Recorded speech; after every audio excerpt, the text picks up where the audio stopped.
The irresistible draw of divine mercy. My dear brothers and sisters, the divine mercy of God is always available, but it depends how we are prepared to receive it. The context of today's gospel is very significant. Jesus traveled to Tyre. In modern day, it's Lebanon, a Gentile city known for its trade and wealth. It was an ancient city and a prosperous city, a center of commerce and culture. Yet, it was also frequently associated with idolatry and pagan practices in the Old Testament. That's what we see in the first reading today. Solomon, the wisest of all the kings, went away from the track of the Lord and practiced idol worship. He went to worship the false gods, and that is the reason after him, when his son takes up the regime, the kingdom is divided. My dear brothers and sisters, even though Jesus entered a house in Tyre and wanted no one to know about it, the Syrophoenician woman recognized him. When the woman pleads with Jesus to drive out the demon from her daughter, the response of Jesus is surprising. He says, "Let children be fed first. It is not right to take the food of the children and throw it to the dogs."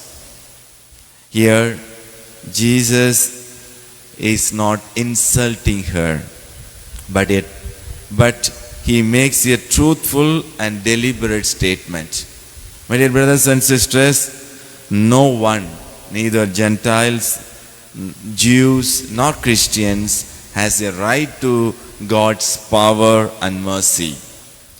By expressing this, Jesus gave the woman the opportunity to reveal two qualities that are irresistible to receive God's mercy and grace.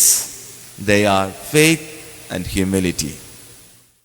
Faith is the recognition of God's power and goodness, while humility acknowledges that we are unworthy of His mercy. Though Jesus compared the woman and her race with the dogs, she had the humility to accept and say that even the dogs eat the scraps that fell on the table. My dear brothers and sisters, a humble heart always moves God to pour out His mercy and grace. So reflect today on the profound union of faith and humility. Faith and humility are born together.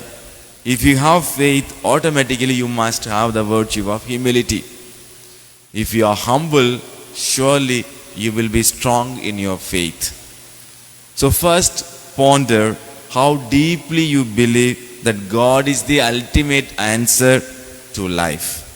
Do you have the humility to approach God and ask Him and ask His mercy for which we are not worthy? Secondly, ask your faith whether your faith is purified.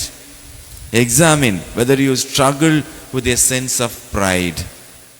So, my dear brothers and sisters, let us overcome the sense of pride, rather cultivate the virtue of humility and approach the God with a strong faith, authentic faith that He will surely hear our prayers. Let us continue to pray during this Mass for the gift of these two great virtues, humility and faith. Amen.